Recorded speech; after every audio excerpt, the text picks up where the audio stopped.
Guys, can you hear me?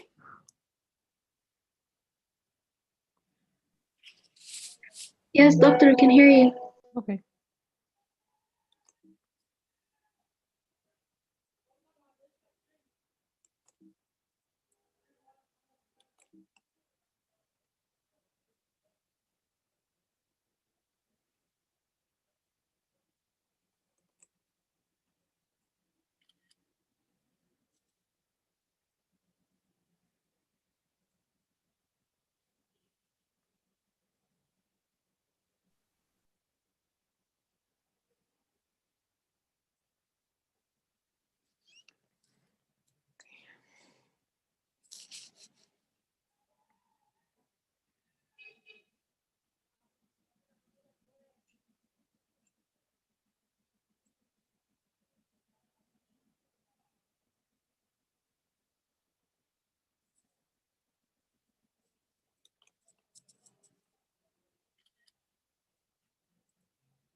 Okay, guys, any question from the last lecture?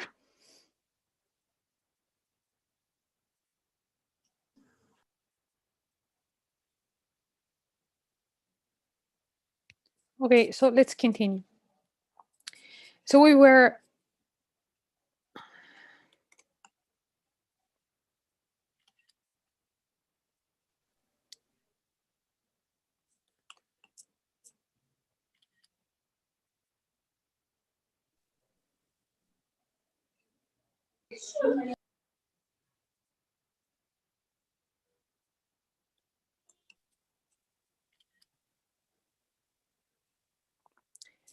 discussing electoral mass behavior and basically the electoral behavior and the party system as like one theme, and the other theme. Yeah, Lujay? Sorry for the interruption. Yeah, Lujay.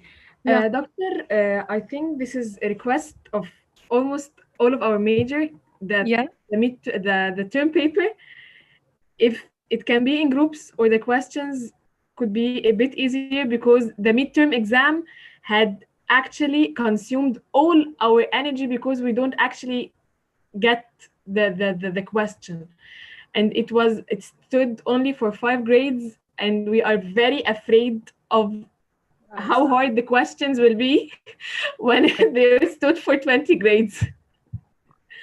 We feel like we are drowning in an ocean because we don't actually get information. Yeah, but with the term paper, I can give like more guideposts, more than more than the midterm.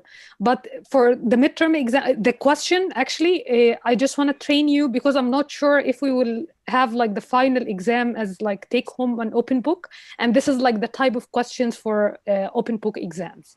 It's not like that straightforward. It basically evaluates the way you understand and you digested the material. You know what I mean?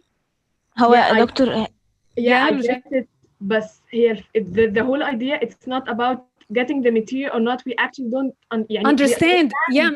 This is very much, but we didn't actually get what the question meant. Everyone is talking about a different part of the material. We don't actually know. We didn't have enough time to make a mind map. Everyone is talking about a different situation, different part of the material, and no one is actually sure of what he is writing. Because there is like one prerequisite to this. You have to you should have done the material, the readings, like 2 months before. We did the readings when we took them. We listened to the material, and right now we read it once more, and we listened to the lectures again, and we took the lecture notes, and we still found ourselves very lost. I don't know what it's something related to the core of the comparative politics because Yeah. it's something 100% new to us, or we are below average of the IQ. No. You're All not. of us, Yeah. we don't get it. No. You're not. Some of you, by the way, got it right. Yeah, but I can I didn't give any approval, but from the emails I can tell like some of you really get the idea or the main like the core of the question. As for me, I'm going to talk personally. I wrote the paper and I have just submitted it before the lecture, but I have no absolute idea if I got it right or wrong. يعني I have finished the paper, but at the end of it, I felt like it might be off topic أصلا. وبعدين طب خلاص, this is all what I got from the material, and this is actually all of what I digested. Yeah, and that's why I allocated only related to something completely new we are studying. Yeah. Have no idea. I would say yeah. And it's not an easy topic. Okay. I was just telling you not a complaint, but we are actually seeking genuine help. We are drowning in an ocean of material that we don't actually know to which direction we should swim. Okay. لوجينا هتقولي حاجة تانية؟ لا خلاص. تمام. هو ده اللي كنت هقول لحضرتك فيه عليه، ان حضرتك تبعتي لينك الاوفيس اورز. الاوفيس حضرتك تبعتي لينك اوفيس اورز بعد الليكتشر، وكنا هقول لحضرتك على الموضوع ده، ان فعلا احنا يعني حصلت مشاكل كتير قوي. حصلت ان احنا اخرنا تسليمات تانية بسبب ان هو كان individually. فلو ينفع ان الانستراكشنز تبقى اسهل شويه في التيرم بيبر يا ريت، لان فعلا احنا اتحطينا في مشاكل كتير قوي. But you have like multiple choices for the term paper. Did you find them all difficult? لا، هو احنا ما بصيناش عليهم قوي، بس احنا مش بنتكلم على السؤال نفسه، احنا بنتكلم على كالشغل. collaborative. يس بالظبط. لكن هو فعلا كان الموضوع كان بشع، كان صعب جدا جدا، وكلنا اتحطينا في مشاكل كتير. فاحنا بس بنستاذن حضرتك ان الانستراكشنز تبقى اسهل شويه كشغل، وان مثلا يبقى في الجروبس بتاعت الترم بيبر يبقى كل واحد ليه بريزنتر، او لو الترم بيبر تبقى متقسمه بارتس وكل واحد يبريزنت البارت بتاعه، عشان لو حضرتك عايزه تحطي الدرجات بتاعت البرزنتيشن لينا كلنا. ده كان اقتراح، وطبعا كل ده يرجع لحضرتك في الاخر يعني. Okay, can we discuss this in the office hour? اكيد طبعا اكيد. Yeah, okay. I'll talk more about how to answer, or I'll give you the answer of the question after you submit, perhaps like next lecture. Even before I take a look at your papers or at your answers. Okay. And for the term paper, let's discuss this during my office hours. Okay. تمام. Okay. So we were discussing one of the themes comparativists are interested in, which is mass behavior, and we opted for two main sub-themes within this overarching one: electoral behavior and party systems, and contentious politics and regime change. And we started with the voting behavior and the party system last lecture. On like a quick summary, we talked about the formation or different theoretical perspectives, different streams in the existing literature that actually explain the formation of the party system, basically in Western democracies. So we talked about this sociological foundation, Lepston Rokan, about frozen cleavages, and we talked about the institutional rules and how the legal setting or constitutional setting and electoral rules would shape the party system.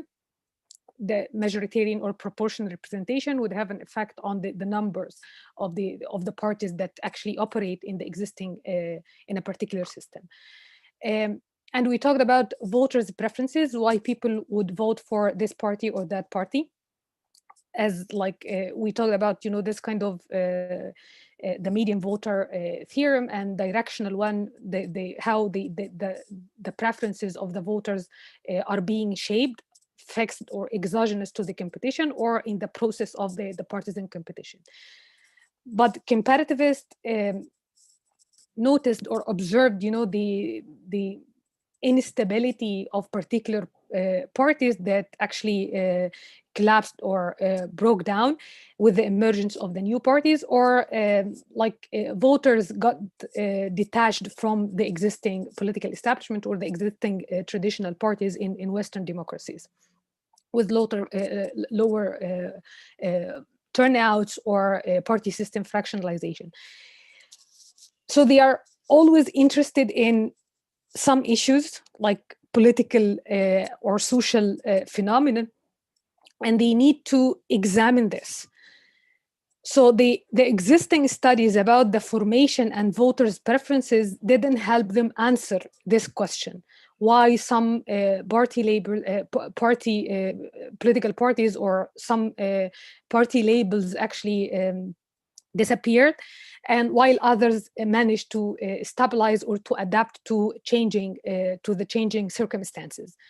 So they started studying or examining these kind of structural and economic and social transformations in order to answer how these changes or structural transformations affected both adaptability of the existing political parties and the preferences, the distribution of voters' preferences, that actually both of them, this kind of double focus would help us as comparativists or researchers, would help us understand how voters actually shifted or abandoned this partisan identification or allegiances altogether, or they shifted to new parties. So we highlighted, the literature actually highlighted some of these structural and social and political transformations that permeated the Western democracies or the societies in the Western democratic regimes. Basically, the high level of, let me admit,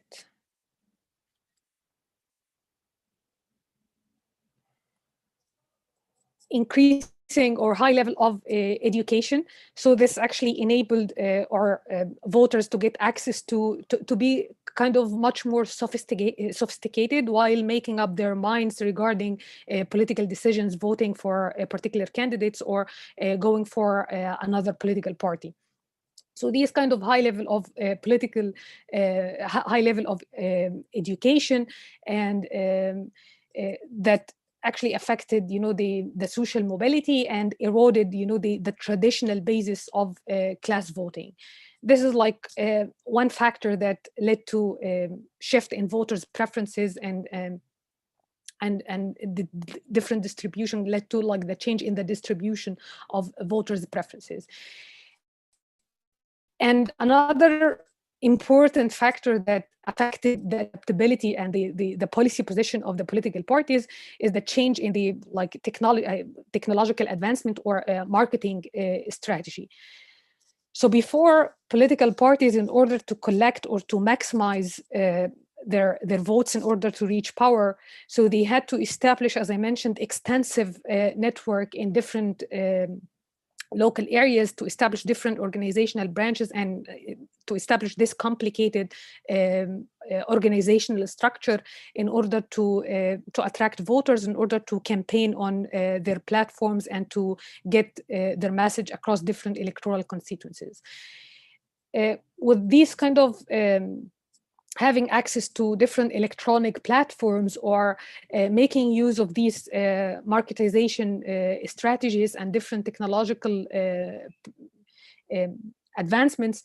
So political parties, leaders of political parties and political candidates no longer need this kind of manpower or activists to campaign for them or to participate in their electoral campaign in different localities or in different areas, because they simply can just have like their YouTube channel or Facebook page or any electronic platform in order to campaign or to educate voters about political events or about their policy programs. So another like international circumstances that led to the erosion of this class-based voting along, this left and right dimension is the collapse of the Soviet Union and this kind of that discredited, communism as an ideology, and this led to the emergence of different new issues that not necessarily focus on material well-being of the voters. like have become much more interested in post-material values like environmental deterioration. That's why it led to the emergence of the Green Party, and this led to give way to what they called libertarian left, with their different orientation to establish, coalition with different parties like leftist and green parties. For example, they might coalesce in order to campaign on, to converge on particular policy program and to appeal to new voters and to articulate these new issues. New cleavages that not necessarily based on this left-right division or with this kind of class orientation. As I mentioned, regional divisions, by the way, it led to emergence of, it actually affected the emergence of new political parties and new political demands like separatist and self-autonomy of rich regions that asked for establishing their own state. So all these changes actually affected both how political parties would position. دكتور Yeah? معلش يا آية مصطفى كانت جوه بس النت خرجها، ممكن حضرتك تدخليها؟ آية؟ Okay. آية مصطفى.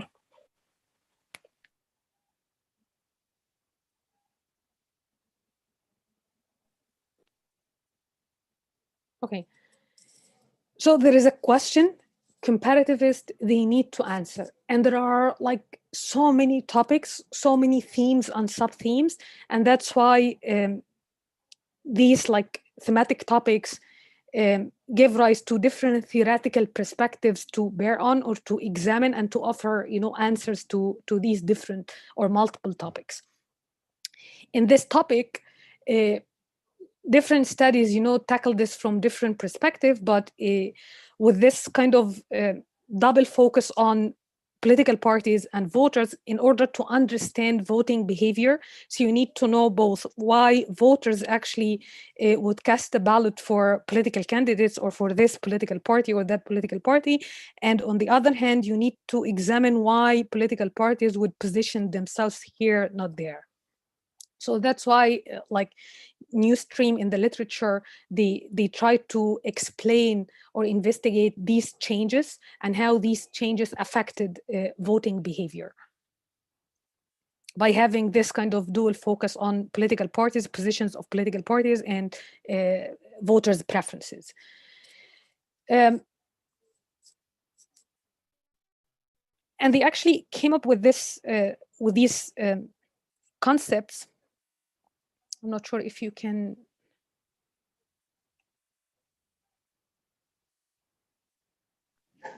Okay, so they call it, if you keep voting for a particular political party, this is called like voter alignment. Okay, so you are kind of aligned to this policy program or this political ideology in a way or another. So that's why you keep voting for the candidates from affiliated with this party.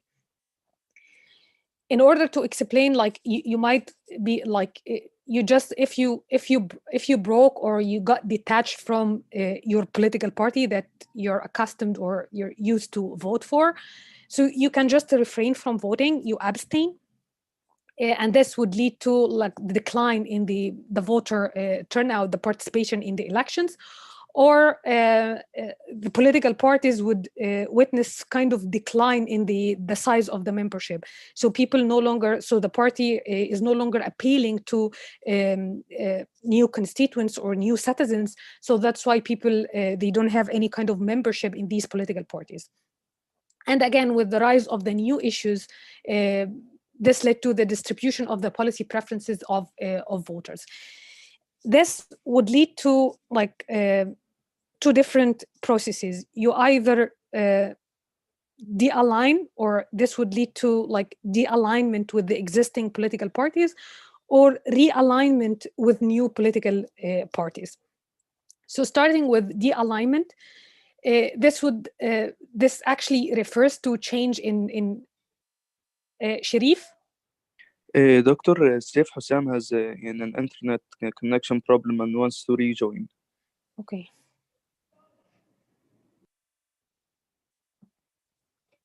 مريم محمد يا دكتور. Mariam Muhammad, I think. I don't have any request right now. Can you ask her to rejoin? Yeah. Okay. Okay. So like the theory is de-alignment and realignment would help us, understand to have like this kind of double focus on both, like voters' preferences and the capacity of political parties to adapt to the changing circumstances or the to absorb, these new issues. So like de-alignment, this would like emanate from change in party capabilities. So this would lead to the erosion of the organizational basis or the organizational capacity of the political parties. So they no longer need to establish local branches. So that's why they don't reach out to different electoral constituencies or different citizens and voters as well. So people would actually abandon or detach or break, with this partisan identification. They no longer trust political parties, so they don't need, any kind of partisan allegiances. And this eventually, as like a long-term implications, would lead to what the literature argues for. This would lead to electoral volatility. So people actually like refrain from voting to the existing or traditional political parties, or they actually may vote for other political parties, or they just don't go, to the stations in order to cast a ballot for any candidate. Or and this would affect if this kind of de-alignment happened, at faster pace comparing to the realignment with the new parties. This would lead to the collapse of the entire party system, and it happened, in some countries. Or realignment, meaning this is change in voters' preferences. So perhaps you have like security issues, new security issues, some countries like faced brutal or prolonged civil wars. So that's why they may have like some other economic and social demands, not only political demands. So that's why with the emergence of new parties that would articulate and represent these demands, voters would shift their identification or their kind of orientation or voting behavior and preferences towards these new parties.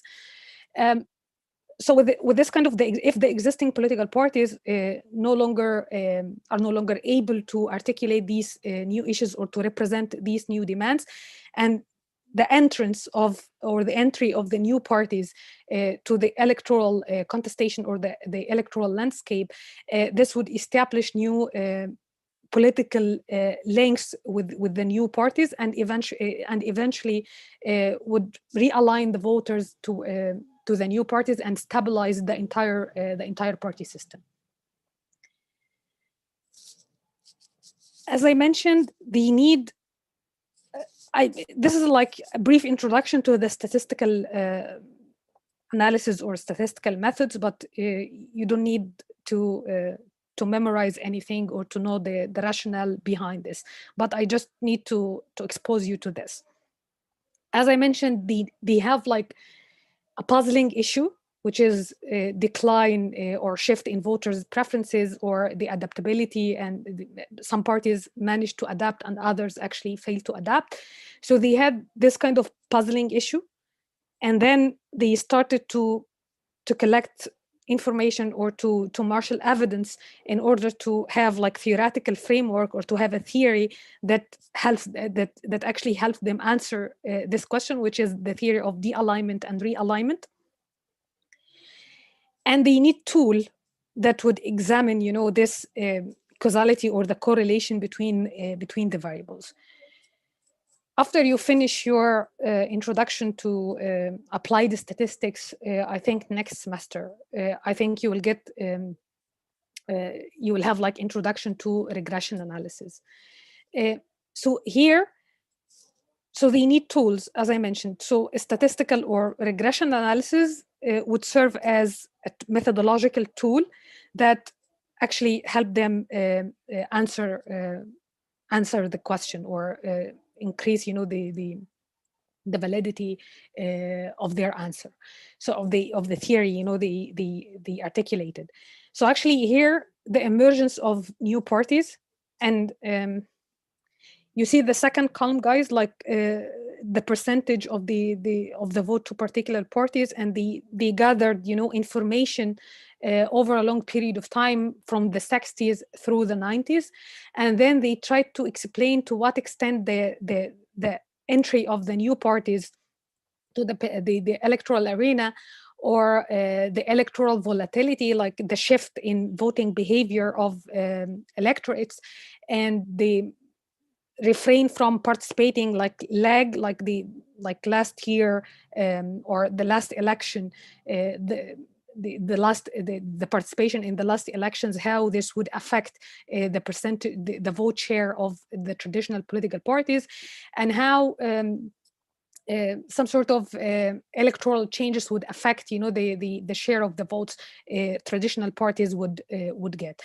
And they reached this conclusion that there is like a negative relationship between the emergence of the new parties and the vote for traditional political parties.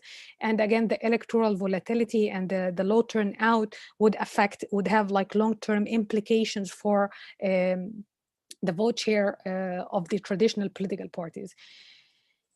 So this is like the tool, they deployed in order to answer the question they were interested in. So any question, guys, so far? You might be like, think about different question you might be interested in with regard to the mass behavior or the voting behavior, and try to, like, a short exercise, how you can answer this, and what kind of theoretical underpinning would help you understand the mechanisms or the causal mechanisms between your independent variable and the outcome variable. Can anyone try, and I can help out?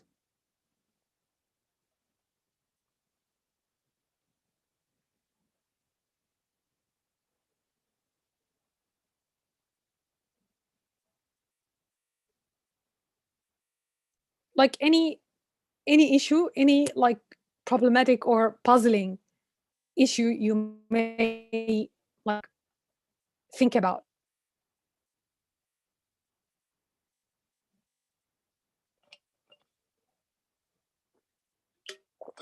Yeah, but forget about, the regression analysis. This is the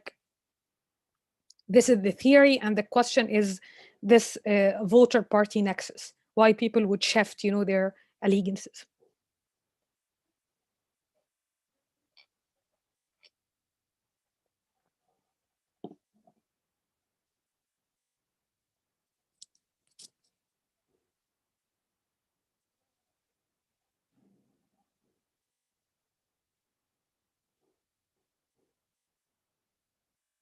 I can give you a topic, but I need you to think about something.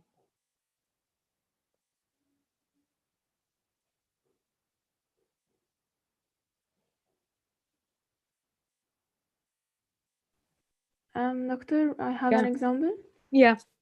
We can say that when the Egyptians, after the revolution of 25th January, didn't vote for the National Party, although the previous years before the revolution, they were voting for them. Yeah. Okay.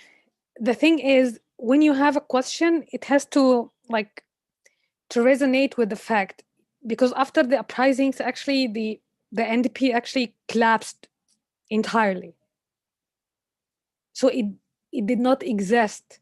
So it was not there for people to vote for. But I mean, you can have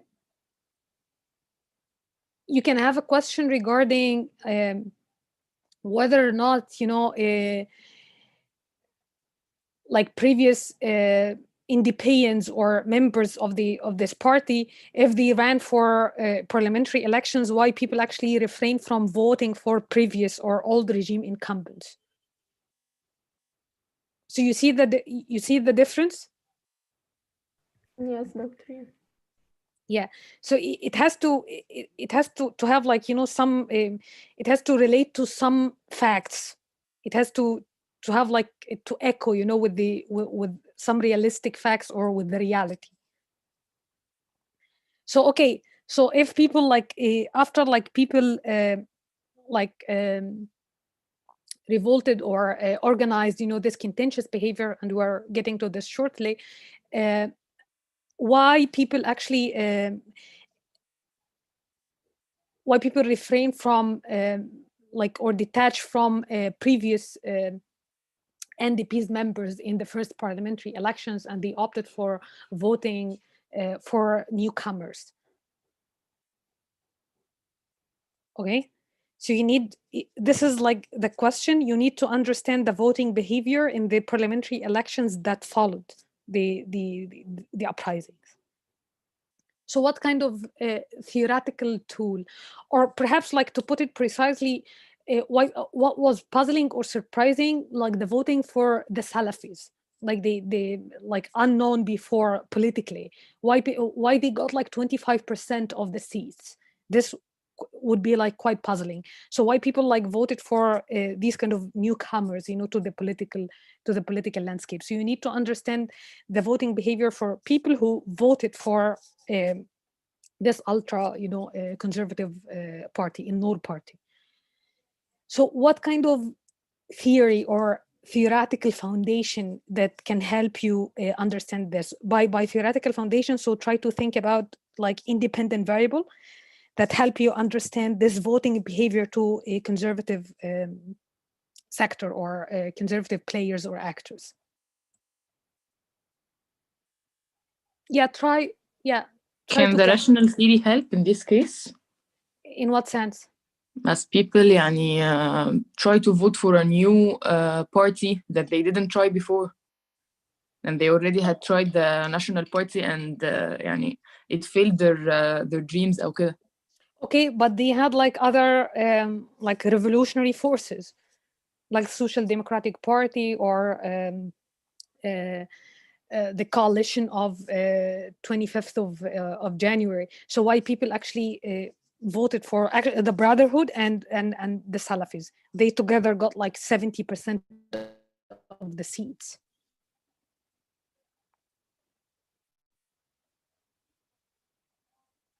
Yeah, try to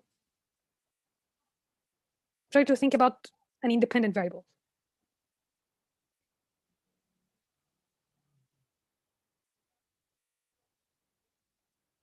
Maybe, doctor, because their huge presence after the revolution, so people thought that they are powerful.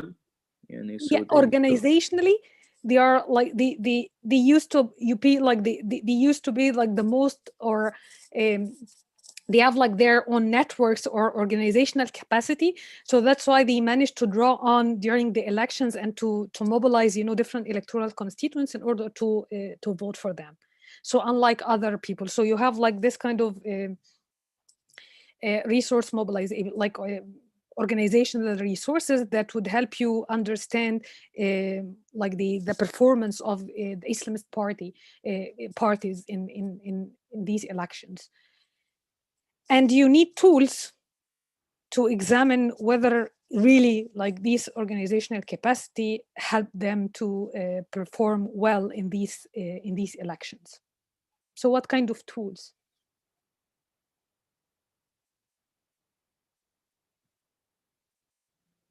Can we use surveys? Yeah, or statistical tools, or it will not benefit us in this case? Yeah, if you have available data and you have like if I have data, I can use it in statistical. Yeah. Okay.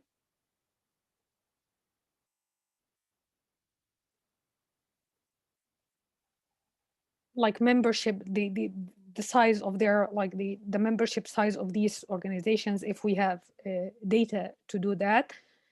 This would help us understand how they organize, their campaigns and in different electoral constituencies across the country. Okay. So back to the Western, democratic regimes. Doctor, Yeah. Please, can you give the access to Marwa Hussein to join? I don't have any request right now. Marwa Hussein, yeah, here. Okay, thank you. Okay. So and just to wrap up, in Western democracies, they focus on this shift, or in the distribution of voters of voters' preferences on the one hand, and for them, political parties like have become less functional. So there is no functional need for political parties as a source of information, because they have like different sources of information to make up their own mind, or make their own calculations about voting, or taking political decisions, about voting for political parties or political candidates. And organizational changes, or the organizational capacity of the political parties as well, it actually the new technological advancement, or the strategies of marketing affected the organizational capacity of political parties. So that's why some parties managed to adapt and to make use, or to invest in these technological equipments in order to marketize, or to disseminate their policy programs, or to campaign efficiently on particular platforms, while others actually failed to do that. And the manifestation of this, like the emergence of new parties and the degree of the alignment, this would help us understand to what extent the entire party system got stabilized, and why others actually completely broke down.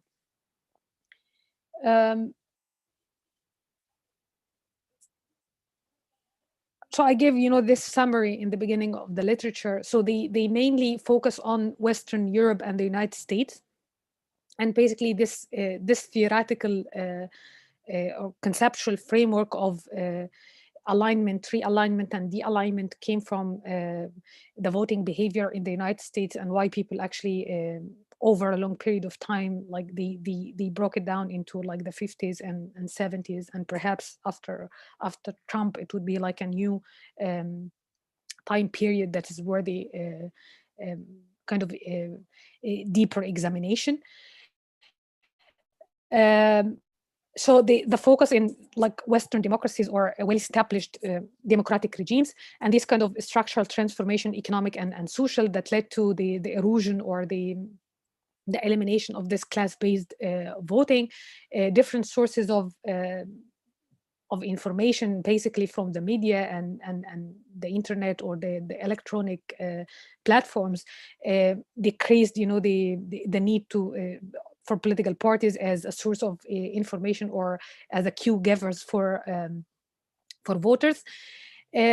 Value changes and institutional changes as well, like some countries actually managed to change their institutional rules with the division of electoral constituencies, in order to erode the support base for particular parties, especially like radical leftist parties at some point, like by actually resorting to proportional representation rather than majoritarian system, that would actually prevent leftist parties, or particular political parties, from achieving majoritarian or dominant position.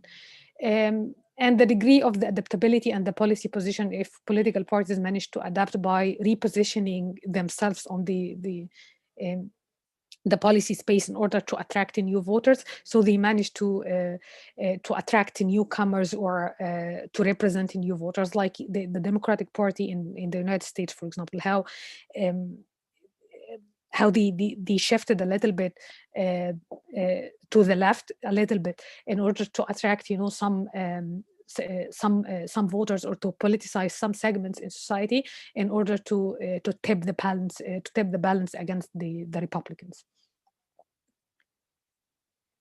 Okay, another another voting, another mass behavior is we need to understand not only the voting behavior, but there is another like non-conventional mean of political participation, which is contentious politics.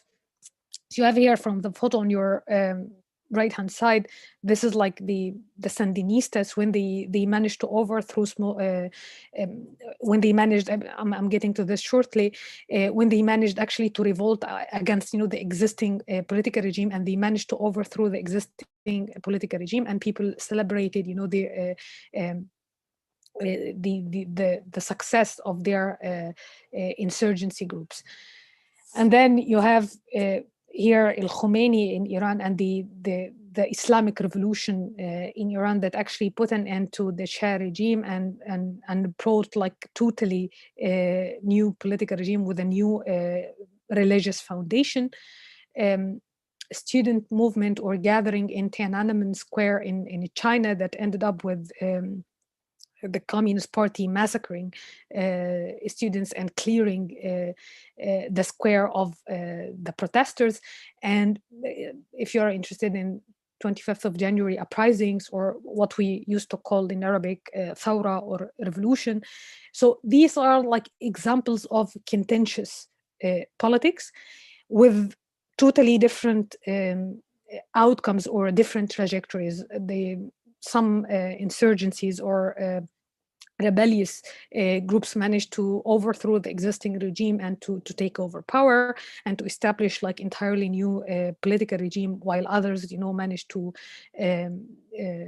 endure, like other political regimes managed to endure and to put an end to these contentious behavior. So if I ask you, how can we define contentious behavior or contentious politics? How would you guys define this? A group of or mass of people gather together in order to remove or revote against the ruling party. So the regime, at the end, yes, yeah? the regime, and at the end they succeed to remove this regime or throw out this regime. Or not. Or not, يعني, but their main goal is to get rid of the main goal, regime. Yeah.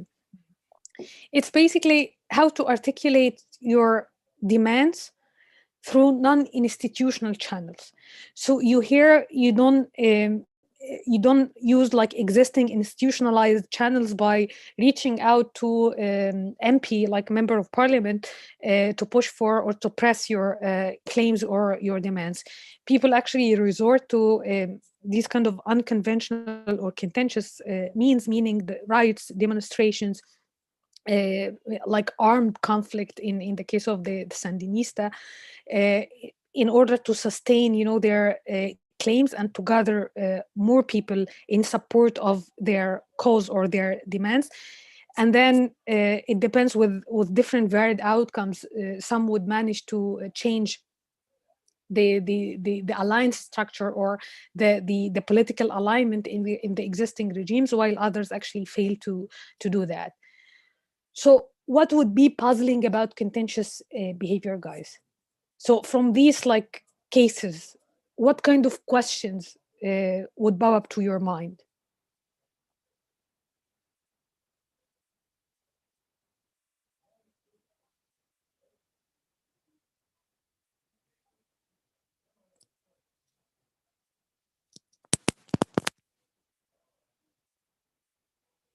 Doctor, can you repeat the question, please? Yeah, what kind of questions you may think of?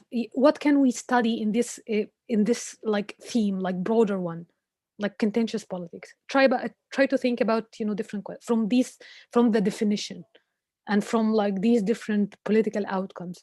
So why should we bother? Why do we need to understand contentious politics or contentious behavior? I'm just trying to help you think as a comparativist.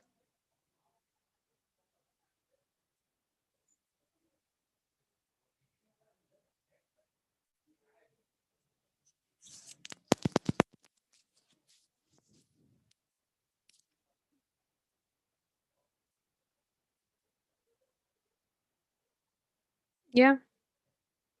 try to guess. There is no correct or incorrect. Just like think about different questions. So we have like themes or thematic topics we are studying from this week onwards. And within these themes, the theme in itself raises some theoretical issues or puzzling questions. So that's why comparativists approached, these different themes and sub-themes from different theoretical perspectives, or innovate some sort of theoretical approaches or conceptual frameworks to understand these problems or these puzzling issues. And some of them, they use like what we talked about in the first half of the course, like structuralism, culturalism, or rationalism, or rational choice.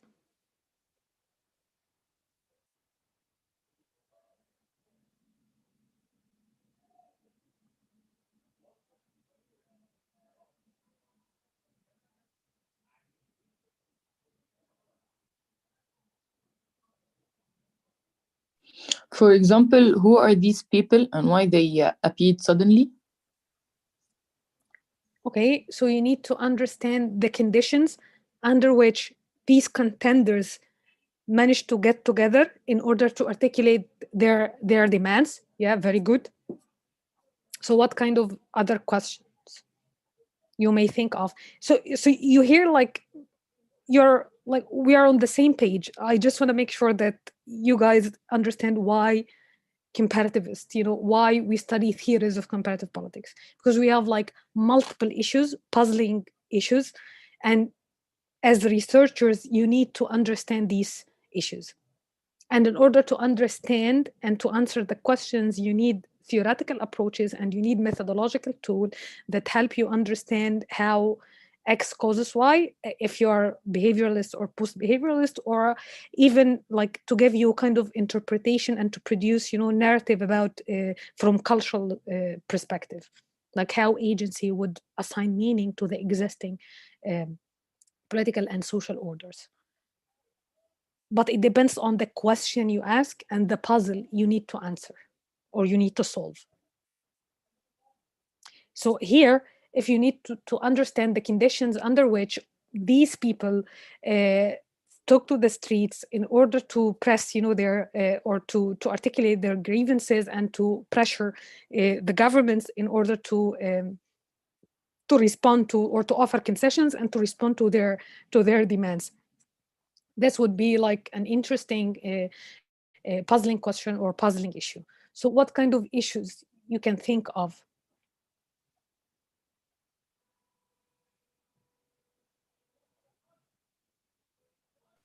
Maybe asking about their motivations or Yeah. what motivate them. What actually motivated people to take, to this kind of risky action? Yeah, very good. Maybe how did the regimes react to those people? Very good. Yeah, why there are different outcomes. So why some regimes would offer concessions to claimants or protesters, while others actually repressed or harshly suppressed them, as it happened in China. Yeah, very good. So you need to understand this process of contention, starting with conditions that pushed contenders, to contest and to take to the streets or to resort to these unconventional means to put their demands on the national governments. And through how they actually managed to gather what motivated them and how they managed to appeal to wide segments of society to encourage them to jump in or to have like this kind of sustainable commitment to those claims in order to sustain their contentious behavior or pressures on the national governments. And then you might be interested in the outcomes. Why some protesters or some insurgencies managed to topple old regime incumbents and bring about a shift in the new political, in the existing political alignment, or a shift in the structure of the political alliances, while others actually fail. In order to answer these questions, and these are like the three main questions or puzzling questions comparativists are interested in when it comes to studying contentious behavior or contentious politics. So you need to understand the mechanisms and the dynamics that would push people to actually to take the risk, or to what kind of motivation that would actually push people to resort to these disruptive behavior, and the regime response to different responses to these extra systemic or extra institutional behavior, and then the commitment, the sustainable commitment of the protesters in order to achieve their demands, and perhaps the escalation or the content of their grievances and demands. If you remember how like when people like got together, like here in Egypt during the uprisings, how they actually formulated their escalated their demands, or formulated new demands during the course of the protest, how the interaction between different agents or different protesters changed the content of the demands and escalated the demands, and created some new norms and strong commitment to these demands.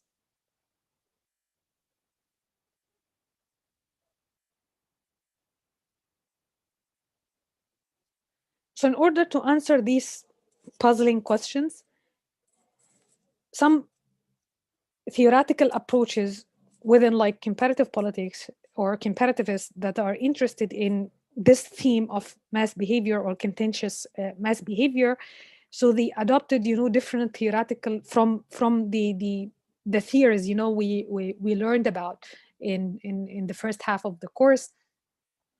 So they adopted, this kind of a structural explanation to understand the conditions or the origins of these protests. As Malak mentioned, the conditions that pushed protesters and contenders, to have a different claim to or insurgencies or rebels or guerrilla warfare, to have like exclusive claim to right, and to eliminate the legitimate basis of the old ruling class or old ruling elites.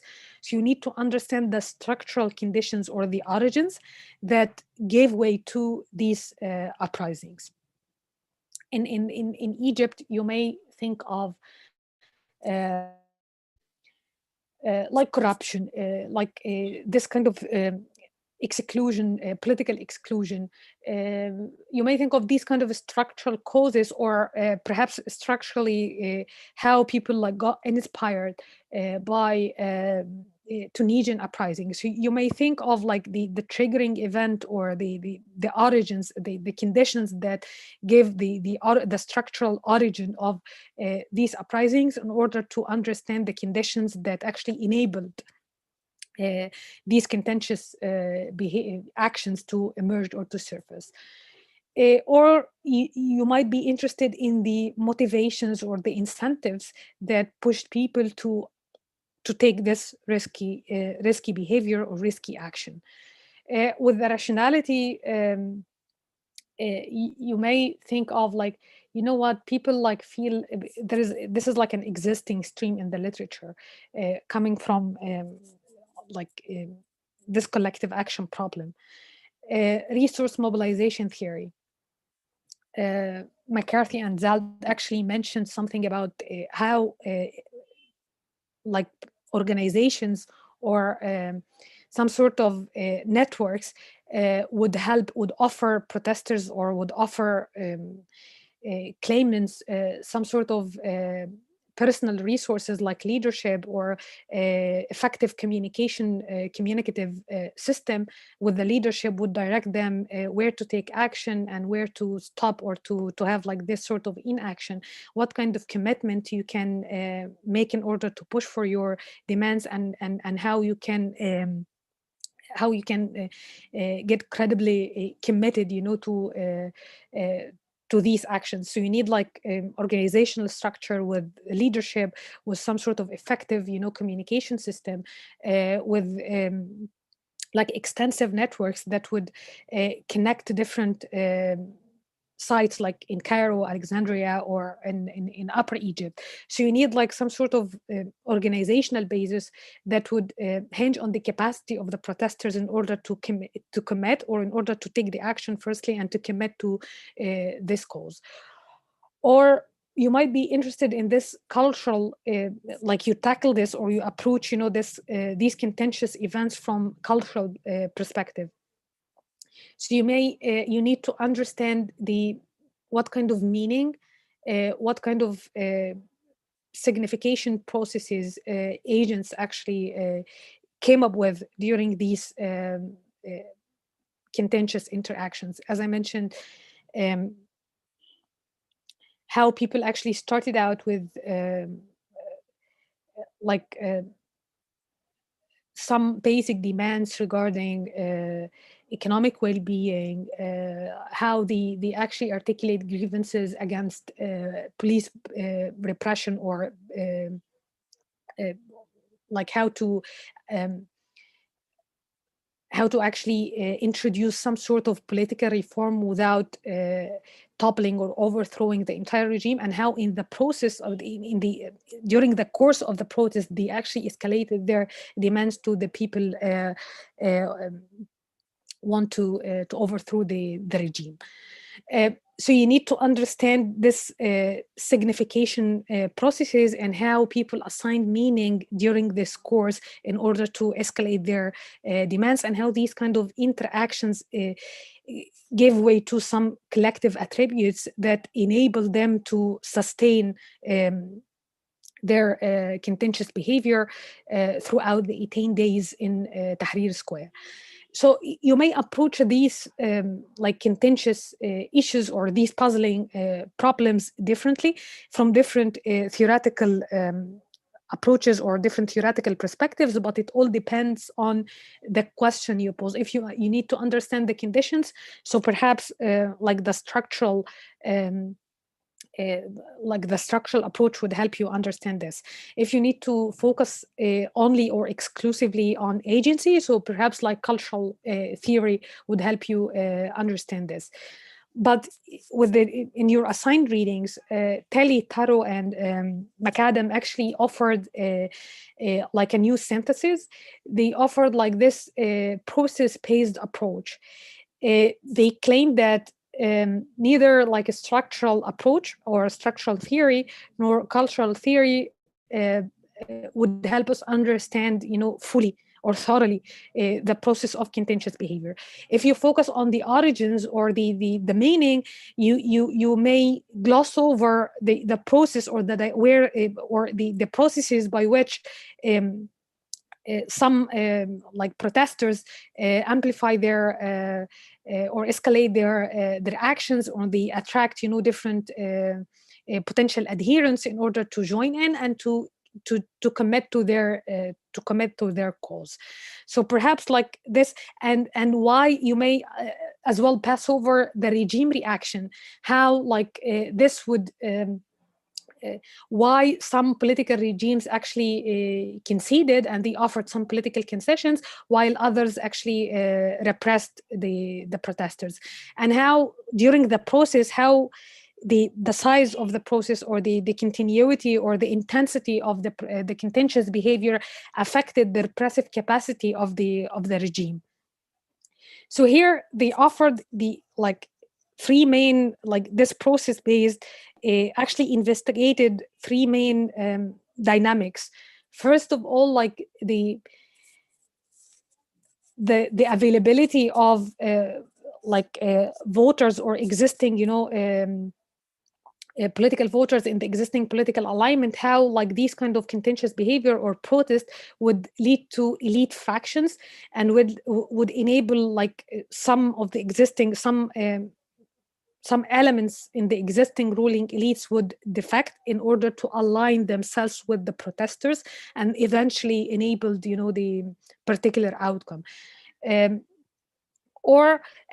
as well, you need to understand the organizational capacity or the organizational basis of these collective behavior. How in order to commit to this to a cause or to these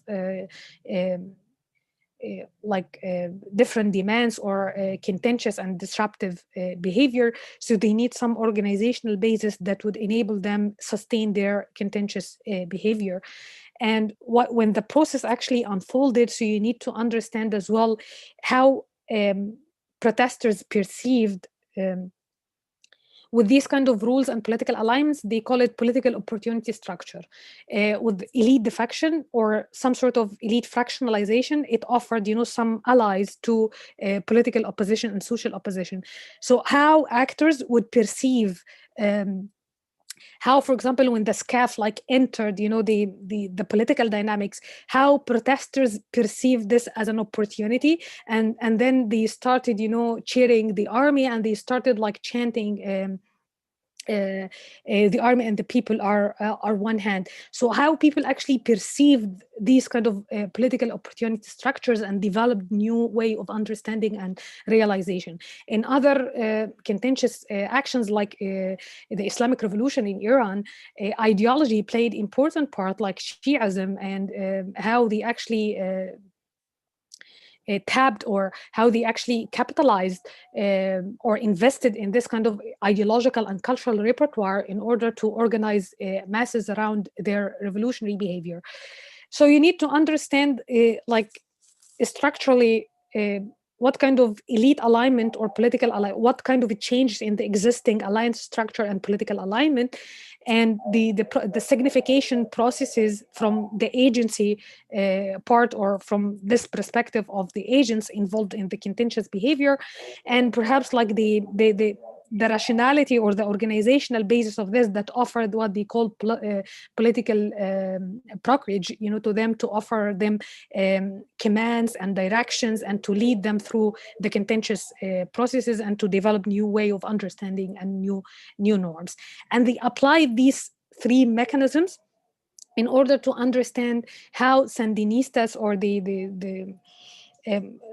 rebel, the insurgency groups, or the armed struggle in Nicaragua eventually led to the collapse of Somoza's regime in 1979. And then they highlighted how the absence of some of these dynamics or mechanisms in Tiananmen Square in China in 1989 eventually enabled the Communist Party, the ruling party in China, to massacre them and to put an end to these contentious behavior.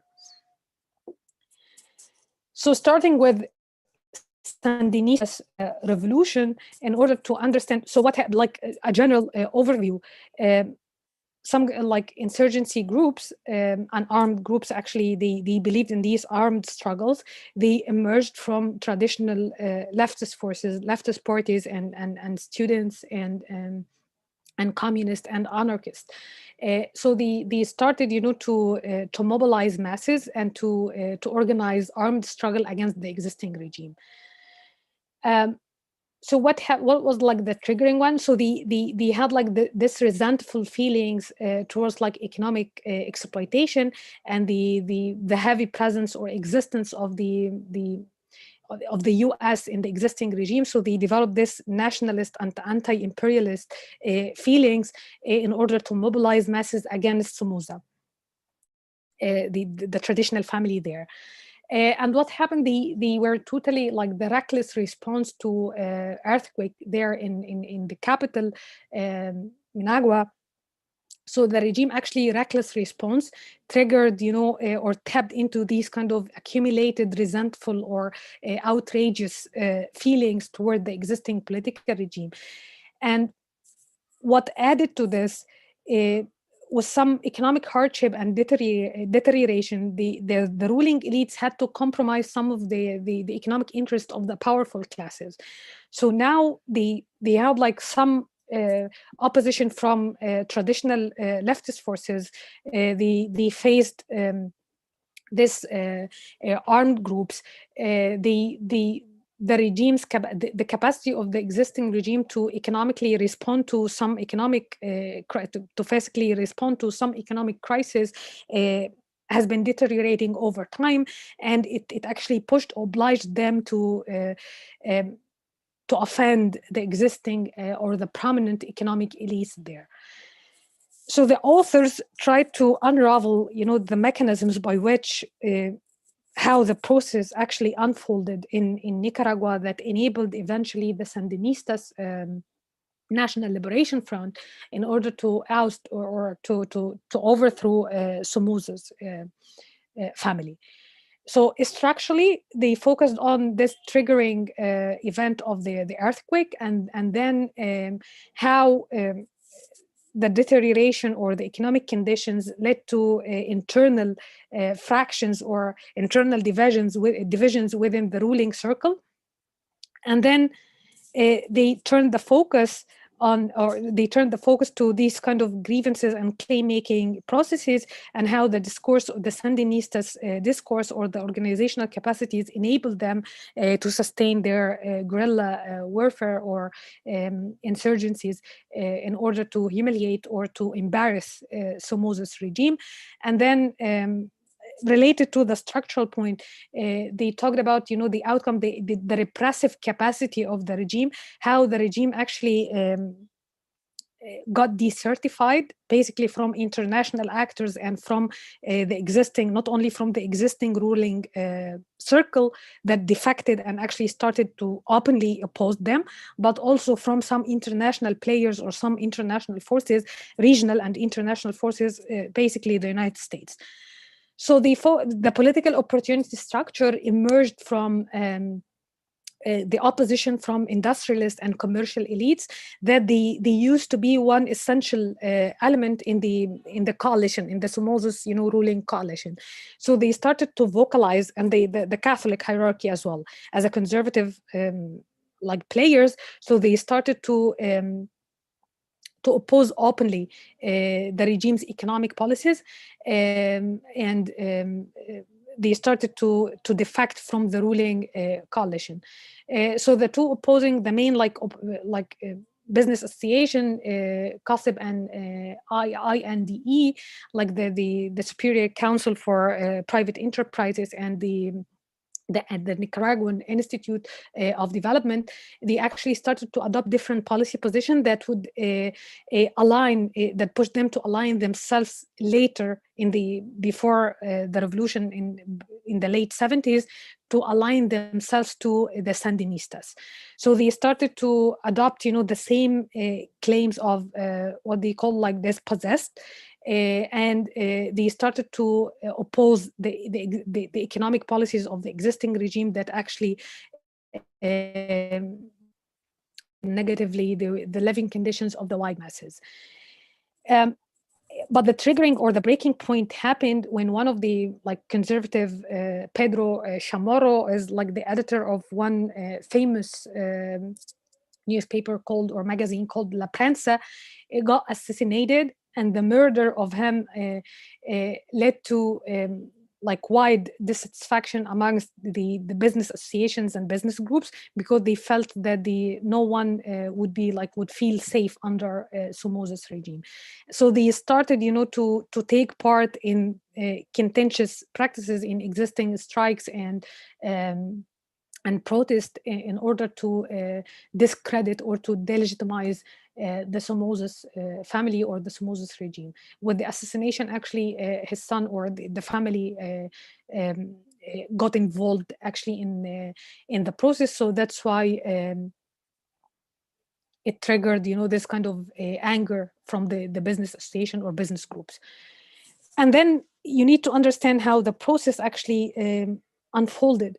With this kind of grievances and claim making, Sandinistas actually capitalize on this by not alienating the business association and actually excluding them from the struggle by saying, you know what, this is like a leftist one, ideologically leftist struggle from traditional forces, and like students and communists and socialists.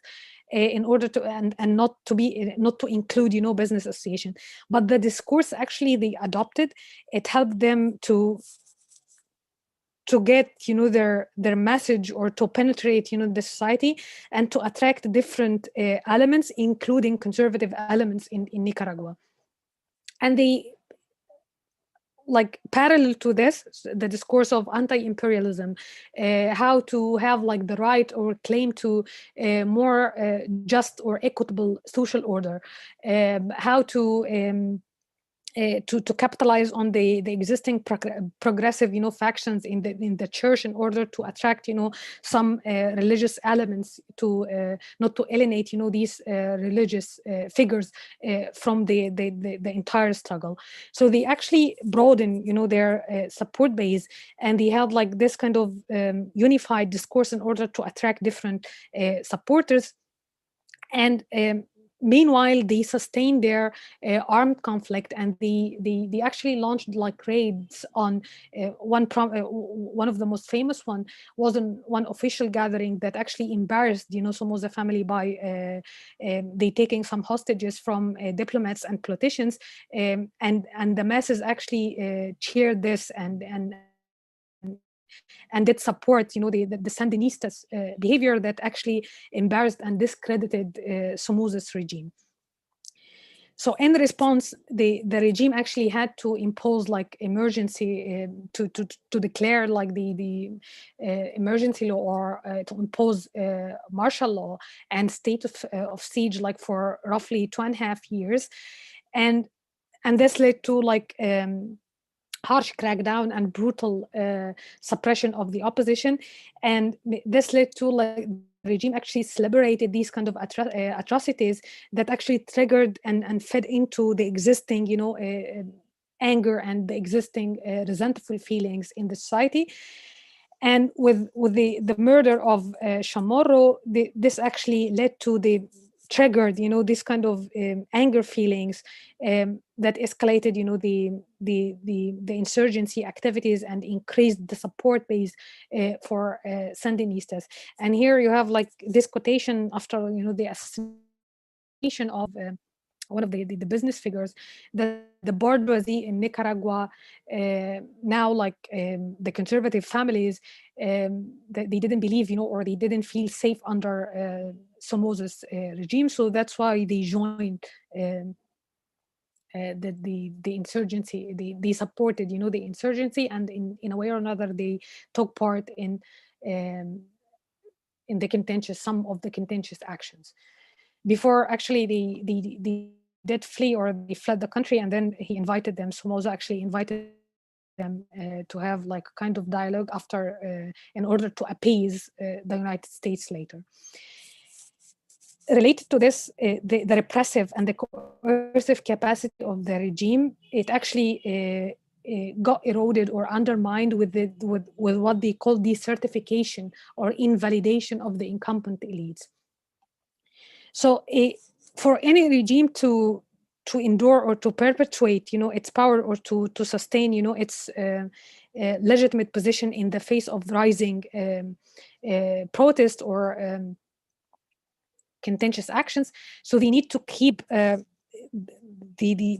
ruling circle, or the social and the economic coalition intact. Otherwise, if some of the elites actually defected, and basically including not only the social and economic, and including later some factions inside the army, so this would invalidate the existing incumbents, or the ruling incumbents. So what happened with this defection of commercialists and industrialists? This actually led to unraveling of the elite coalition. And what added to this, international actors as well, it offered another structural what they called certifying agents. Like internationally, international actors would withdraw some military and financial aids, would support protesters or insurgency, insurgent groups, would actually intervene physically or directly in the in the country in order to overthrow the existing regime or to invalidate the incumbent elites. So different kind of decertification from international actors, happened. In the case of Nicaragua, the United States actually adopted, this foreign policy that linked, any military and economic aids with human rights records. So actually this obliged Somoza to take some steps or to offer some concessions that emboldened actually protesters to increase, their activities or to insurgencies against the existing regime rather than appeasing them. So with the United States, like foreign policy, the orientation of the American foreign policy, it actually did encourage, protesters to continue with or to sustain their claims against Somoza regime. Some regional players as well, like Costa Rica, they actually offered, or allowed, the shipment of arms through its like territory from Panama to the insurgencies or to the rebels in Nicaragua, and it offered, asylum to commandos or the Sandinistas commandos. So it offered, some clear support for insurgency people that actually discredited or decertified the Somoza's regime. And then one of the regional or important regional players, most notably Venezuela and Mexico, they vocally opposed Somoza family, and that actually delegitimized its international support. Altogether, this process-based approach would help us understand, the dynamics or the mechanisms by which Sandinistas actually how some change in the political alignment and elite defection and the discourse and the organizational basis of the Sandinistas would enable them to sustain the process, the contentious or revolutionary actions that eventually led to the invalidation of internationally of the Somoza's regime and eventually led to its entire collapse. Okay?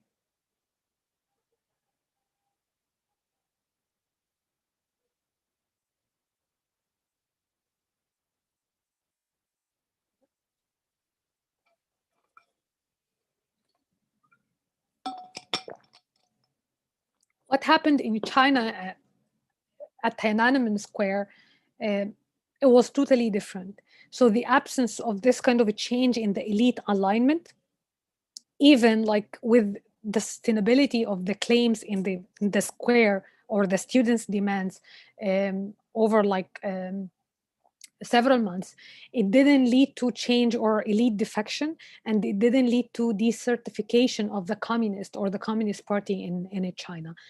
Like a brief overview about China, the ruling party is Communist Party, and it's a state party. You have to understand, and you cannot investigate structurally any kind of contentious action without understanding fully this state party relations. So the party actually dominated, extensively, had its dominance over the bureaucratic apparatuses, and it actually controlled, every single space in society and in state apparatuses as well. So this owed much to Mao Zedong, and the death of Mao Zedong in 1976, it changed, the internal relations inside the political party, and it pushed China to shift a little bit and gradually from communist and closed and planned economy to be much more open to the West, and to undertake, some gradually some market reform measures that eventually led to the establishment of socialist market economy. It's still the Communist Party there, with implementation of some liberal and market economic measures by creating firstly enclaves of this open or liberalized economy inside the socialist structure there. But the most important thing is this kind of elite interaction inside the political party structurally. This kind of elite defections happened between one of the reformist or pragmatic leader that actually became one of the prominent one inside the party after the death of Mao, Deng Xiaoping, and Maoist hardliners as well. So they have like people who old guards that they are loyal to Mao Zedong, and Deng's actually faction or wing that much more pragmatic and introduce some decentralization and political opening measure in order to go in tandem with the new economic orientation. So in order to support their standing inside the party, so Deng actually tried to mobilize people for his political and economic programs. And this actually backfired because it enabled some movement. The most prominent one, April 5th, that actually preceded, the gathering in Tiananmen Square. So people started to ask for political freedom, and some of these decentralization and internal measures, internal reform measures inside the party did encourage students in order to ask for more political opening or more meaningful democratic and political freedoms, democratic reforms and more political freedoms. So the triggering event happened with the death of one of the reformist leader that actually pushed the students to take to the streets and to occupy the square, Yaobang.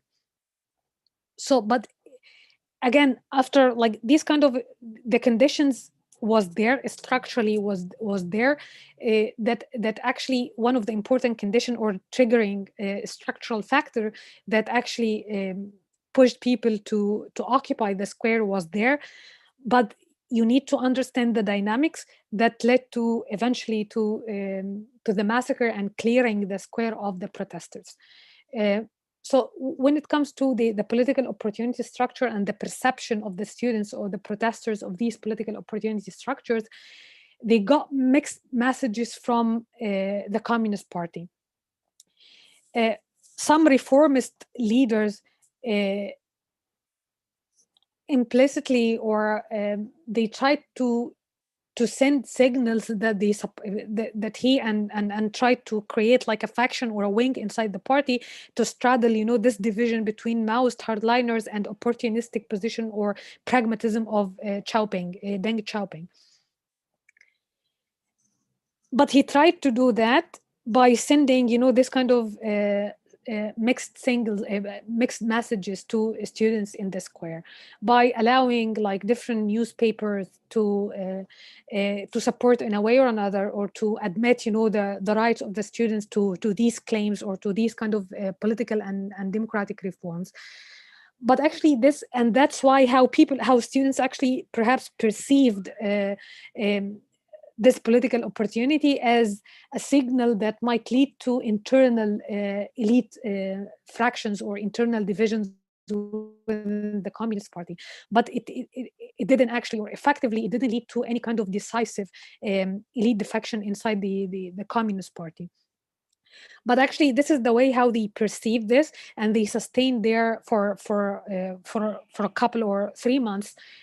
So they managed to sustain their existence, their physical existence. But as time passed by, this created more divisions between students about how to proceed and what kind of political mean they may resort to in order to push for their demands.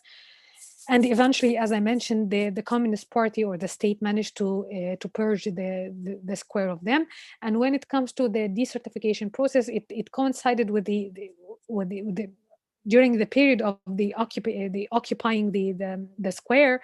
Gorbachev actually visited China, and again, how they perceived this as an opportunity, it was like important for them to sustain their contentious action. But what happened was like kind of approachment between China and the Soviet Union back then, but it didn't lead to any kind of significant invalidation of the existing Communist Party.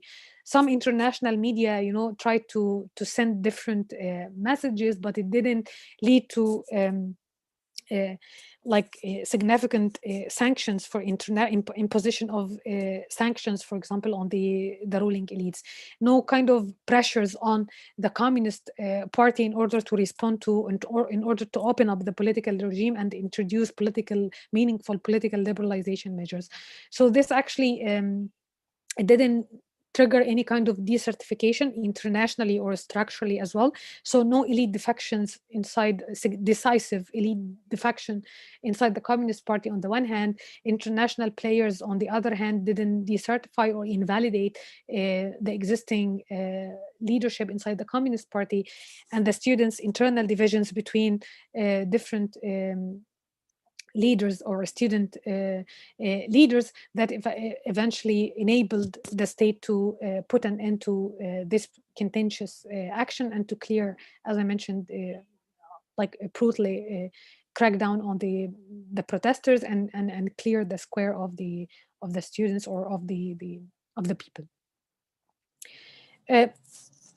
So mass behavior, we talked about electoral or voting behavior and party system, and here contentious action or contentious behavior on different political trajectories, from overthrowing the existing political regime in Iran and Nicaragua to continuity and endurance of the existing political establishment or the existing political alignment inside the Communist Party in China, by unraveling the mechanisms that focused on structurally the political alignment and the availability of elite fractions or elite factions that would align themselves with the protesters or with the social and political opposition, or the repressive capacity of the regime, that is, it's a function of the social and economic foundation or coalition and international accreditation or validation as well. And then the processes, the organizations and the signification processes that enabled or unenabled protesters or claimants to sustain or to have commitment to their cause or to their demands. Okay.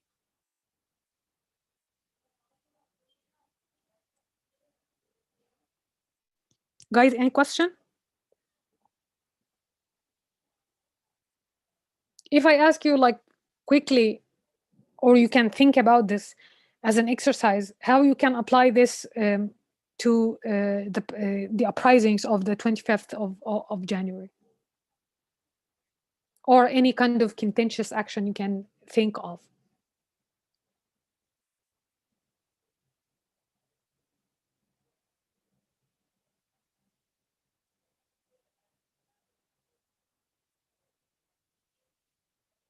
Guys.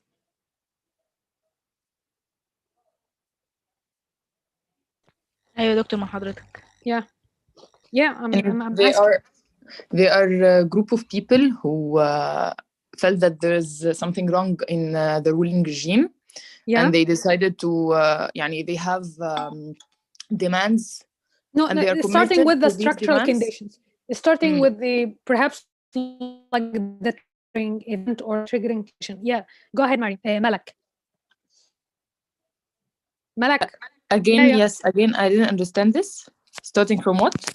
The conditions, the structural conditions, the triggering event, like the death of the reformer, one of the reformist leader in China, or the earthquake in Nicaragua. I think the start in the son of the president is going to be elected once more. For people felt that there is a dictatorship and this family is going to rule us till the rest of our lives, so they decided to change this. Okay. Yeah. Yes. Then they the people were gathered and they, as we said, they were committed to their demands. Yeah, but this structural condition cannot help us understand how the processes actually unfolded. So that's why we need to understand how people actually managed to gather. Yeah, go ahead, Malak. I'm just helping you. Unmute. Yes. Yeah. Yes. How the people gather. What I said is right or wrong? Yeah, it's right. I'm just elaborating on this. Yeah. I'm putting this in theoretical terms just to yes. help you. Yeah. Yes, and their main goal this time was to get rid of this regime, the ruling regime, right? This is all about the structure. Then the rational, I think that people being rational, they felt that what's going on is not the right thing, and that they need more democratic regime. They are not represented right in their country, and so on. Yeah, that was the motivation. And organizationally, they started to form like Ligan, like committees, like popular committees, in order to organize the action, who would enter, the square, and how they would organize, how they would organize, their demonstrations throughout 2 weeks or 18 days. Yes. Yeah. And what motivated them to take this risky decision, that they were fed up of this regime. Okay. Yeah, this kind of motivation. And there is, like, Ted Gurr mentioned something about why men rebel, like they feel like they are entitled to some rights, so that's why they might be like feel that they are fed up, with the existing. At this point, we are it's enough is enough, so that's why it's an opportunity, this kind of perceived opportunity to get rid of the existing regime. Yeah. Yes, and then we have cultural, واللي هي Asian significant. Yeah. But at this point بقى they don't want to introduce some political process without overthrowing the whole regime. They أصلا already want to overthrow the whole regime, right? Yeah. Yes. But how you need to understand, the how the process actually escalated by analyzing, these chants, for example, the banners, how they organized, these kind of million marches, for example. So you need to offer, like, to thickening, description of what happened. Yes, how people assign the meaning to achieve their demands, right? What they do, and this part of the organization, who's the leadership and who's making sure that all of the people are committed to their demands. This part, right? Yeah. So they started to form, like, what they call, for example, the committees of wisdom committees, like from some intellectuals or from old politicians and some opposition figures, in order to have, like, to lead the negotiation with the existing regime. So this is like it's part and parcel of having, like, political brokers, or to have, like, interlocutors, with the existing regimes. And again, like, this collective meaning, how they deserve, democratic regime, how they deserve, like bread, freedom, and dignity, like human dignity as well. So you need to analyze, the processes by which, they manage to articulate their demands, and the organizational basis that actually help them to sustain their claims, and to sustain, and to actually to maintain, committed, to maintain their commitment to these contentious demands. Okay. You need to talk about the outcome. No. Yeah, the outcome. Yeah.